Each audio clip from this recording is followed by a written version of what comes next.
Muito bem, gente. Vamos para a segunda parte aqui de nossa resolução de questões de soluções para o Preveste. Continuando na mesma perspectiva que estávamos fazendo antes. Eu apresento a questão para você, você vai colocar pausa nessa questão, tenta fazer, depois compara a sua resolução com a minha. Muito bem, vamos para a sexta questão, porque nós resolvemos 5 questões na primeira resolução, resolveremos mais 5 agora na segunda resolução. Essa questão é do Enem de 2011. Então, põe a pausa aí e tente resolver. Muito bem. A resposta dessa questão é a letra D de dado. Se você acertou ou não, sugiro que você preste atenção na explicação, porque mesmo você tendo acertado, você compara aí a estratégia que você adotou para resolver o problema com a minha. Vamos ler a questão. Deixa eu colocar aqui um marca-texto. O peróxido de hidrogênio, lembrando que o peróxido de hidrogênio é um óxido. Qual a definição de óxido? O óxido é toda substância binária, cujo um dos elementos é o oxigênio, e o oxigênio é o mais eletronegativo. No peróxido de hidrogênio, ele realmente é o mais eletronegativo, o oxigênio está com NOx -1, o que configura justamente os peróxidos. A água, por exemplo, tem NOx-, o oxigênio da água tem um NOx -2, ou 2-, configurando um protóxido. Então, o peróxido de hidrogênio é comumente utilizado para antisséptico e alvejante, ok? Também pode ser empregado em trabalhos de restauração de quadros enegrecidos e no clareamento dos dentes. Na presença de soluções ácidas de oxidantes, como permanganato de potássio, este óxido decompõe-se conforme a equação a seguir. Essa aqui, ó, que nós temos presente aqui, deixa eu riscar que é melhor, que nós temos presente aqui, ó, é justamente a água oxigenada, ou peróxido de hidrogênio, que está reagindo com permanganato de potássio. Ele já deu a equação balanceada para você, e já está facilitando a sua vida. O que nós devemos levar em consideração é que 5 mols do permanganato de... Não, 5 mols da água oxigenada, ou peróxido de hidrogênio, reagem com 2 mols de permanganato de potássio. É isso que nós devemos ter em mente. Então, de acordo com a estequiometria da reação descrita, a quantidade de permanganato de potássio necessário para reagir completamente com 20 miligramas de uma solução de 0,1 mol por litro de peróxido de hidrogênio é igual. Vê só. Nós temos aqui, qual é a leitura que nós podemos fazer disso aqui? Ó? Que 0,1 mol de peróxido de hidrogênio está para 1 litro de solução, ou seja, 1.000 ml. Então, nós vamos descobrir quantos mols existem em 20 ml da solução. Por quê? Porque ele quer em 20 ml. Se você calcular isso, veja, se 0,1 mol está para 1.000 litros, quantos mols nós teremos em 20 ml? Se você fizer essas contas aí, você vai encontrar 0,002 mol de H2O2. O que é que acontece? Só que ele quer o número de mols do permanganato.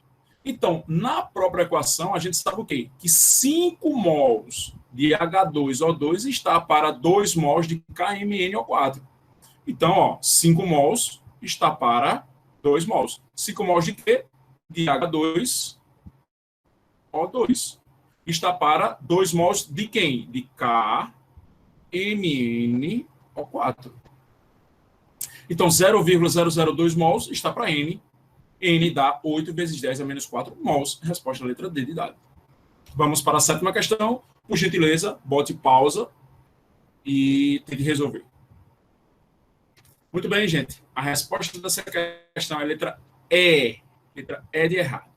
Todos os organismos necessitam de água e grande parte deles vivem em rios, lagos e oceanos. Os processos biológicos, como respiração e fotossíntese, exercem profunda influência na química das águas naturais em todo o planeta. O oxigênio é ator dominante na química e na bioquímica da hidrosfera, devido à sua baixa solubilidade em água, que é de 9 miligramas a cada litro, se tivermos a 20 graus Celsius. Lembrando que, se aumentarmos a temperatura, a solubilidade do gás, aí, no caso, vai diminuir. Os solutos sólidos não voláteis tendem a aumentar sua solubilidade com o aumento da temperatura. Ao passo que os gases tendem a diminuir sua solubilidade com o aumento da temperatura. Por isso que os refrigerantes, champanhe, etc., são melhores servidos gelados. Então, a disposição de oxigênio nos ecossistemas aquáticos estabelece o limite entre a vida aeróbica e anaeróbica. Nesse contexto, um parâmetro chamado demanda bioquímica de oxigênio, que é o DBO, foi definido para medir a quantidade de matéria orgânica presente em um sistema hídrico. O DBO corresponde à massa de oxigênio em miligramas, veja que isso é um dado do problema, em miligramas, necessária para realizar a oxidação total do carbono orgânico em litro de água, aí dá as massas molares, né? Massa molar do carbono 12, do hidrogênio 1, do oxigênio 16. Suponha que 10 miligramas de açúcar, gente, tem a fórmula mínima, ele está dando aqui, ó, CH2O2.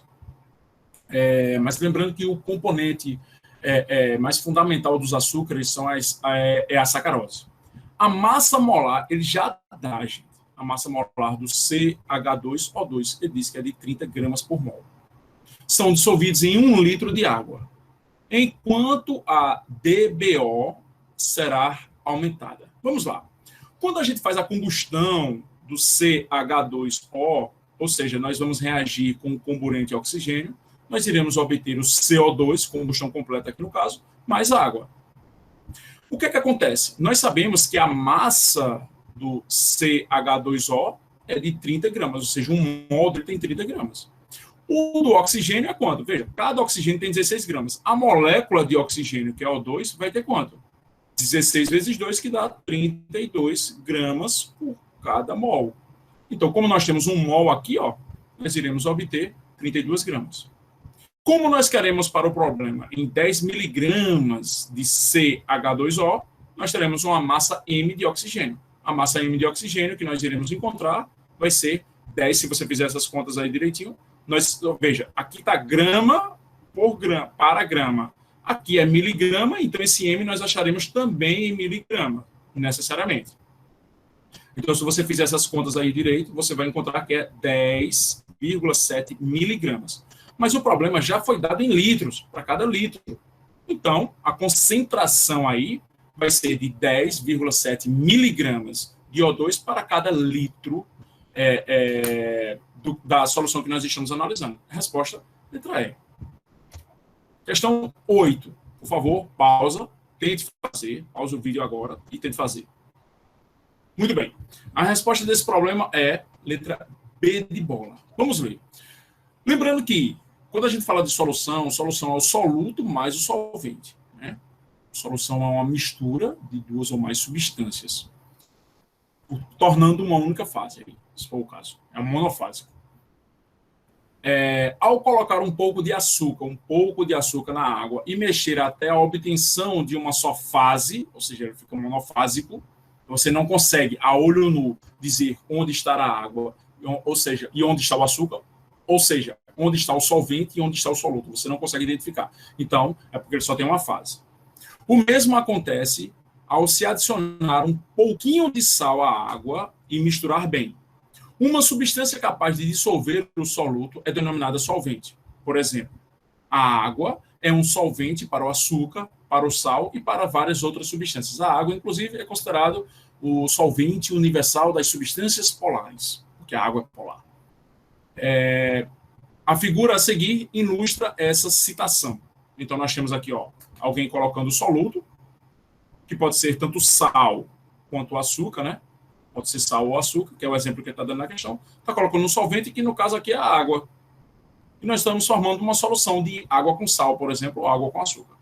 Suponha que uma pessoa, para adoçar seu cafezinho, tenha utilizado 3,42 gramas de sacarose, e ele já dá a massa molar da sacarose, ele diz que é 342 gramas por cada mol.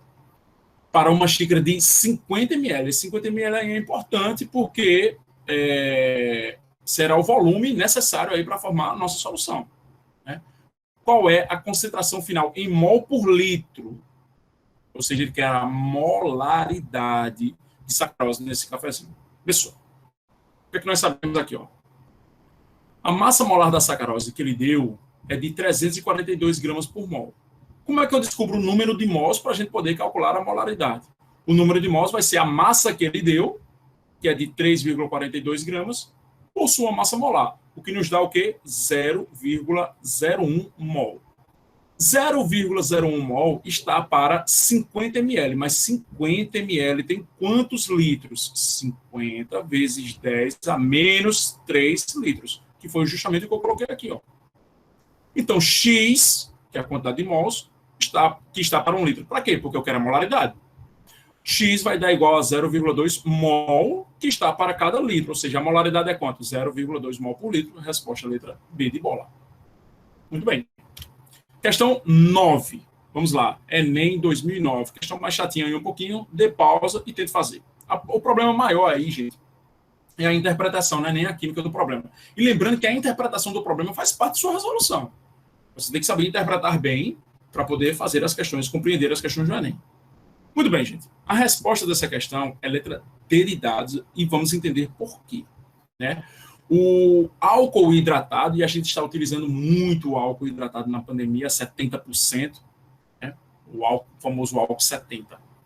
Então, o álcool hidratado, utilizado como combustível veicular, é obtido por meio da destilação fracionada de soluções aquosas geradas a partir da fermentação de biomassa, que a gente utiliza na cana-de-açúcar, por exemplo, aqui no Brasil. Durante a destilação, o teor de etanol da mistura é aumentado até o limite de 96% em massa. Essa é a porcentagem que nos interessa nesta solução de álcool hidratado. Considere que em uma usina de produção de etanol de 800 kg de uma mistura de etanol com água, com concentração de 20% em massa de etanol, ou seja, está abaixo do que a gente quer, a destilação, sendo obtido 100 kg de álcool hidratado a 96% em massa de etanol. Então, a partir desses dados, é correto concluir que a destilação em questão gerou um resíduo de uma concentração de etanol em massa. É isso que a gente precisa calcular. Veja só, 100% da massa que a gente está utilizando corresponde a 800 kg, mas isso aqui é uma mistura. Né? Como nós estamos trabalhando com 20% dela, então qual é a massa que nós iremos obter? Então, se a massa total que nós obtemos foi 800 kg e a gente está trabalhando com 20%, a massa que a gente obteve aqui é de 160 kg. 160 kg de quê? De etanol. Se 160 kg é de etanol, quantos quilogramas é de água? 640 quilogramas é só de água. É isso que você precisa interpretar no problema. Saber mexer com essas porcentagens. Então, o que é que acontece? Para cada 100 quilogramas, nós sabemos que 96 quilogramas é de etanol. Por quê? Por causa da porcentagem em massa, gente. Olha aí. Então, 4 quilogramas é de água. Então, as contas iriam ficar mais fáceis agora, ó. O etanol que a gente achou aqui é de 160 kg, menos 94 kg, o que dá 64 kg de etanol. A água, por sua vez, é de 640 kg, menos 4 kg aí da água que nós encontramos, ó. Que nós encontramos, não. Para cada 100 kg, aqui, ó, que nós encontramos, vai dar 636 kg de água. O total, então, vai dar quanto? 64 mais 636, que dá 700 kg. E para finalizar, nós fazemos uma regra 3. 100% está para 700 kg. Como nós queremos para 94 kg, qual é a porcentagem? 9,14%. Tá? Que dá aproximadamente aí, os dados da letra D de dado. Muito bem. Que fica entre 9% e 9,2%. Muito bem. Vamos para a nossa última questãozinha aqui de resolução. Por gentileza, põe a pausa e tente fazer. A resposta dessa questão, gente, é letra A. E não é tão difícil essa questão que caiu em 2003. Vamos ao texto. O botulismo, intoxicação alimentar que pode levar à morte, é causado por toxinas produzidas por certas bactérias, cuja produção ocorre nas seguintes condições. é inibido por pH inferior a 4,5, que é um meio ácido, temperaturas próximas a 100 graus Celsius, concentração de sal superior a 10% e presença de nitritos e nitratos como aditivos. Levando-se em conta os fatores que favorecem a reprodução de bactérias responsáveis pelo botulismo, conclui-se que as toxinas que o causam têm maior chance de serem encontrados. A resposta aí vai ser a letra A. Por quê? Vê só. Em conservas com concentração de 2 gramas de sal em 100 gramas de água. Qual é a porcentagem, gente? 2%. 2 gramas de sal a cada 100 gramas de água. A concentração aí, no caso, vai ser de 2%. 2% é menor que 10%. Então, a resposta aí, ó, é a letra A. Ele pede para você considerar aqui, ó, em 10%. 10%. Muito bem, pessoal. Encerramos aqui nossas resoluções. Até o nosso próximo encontro.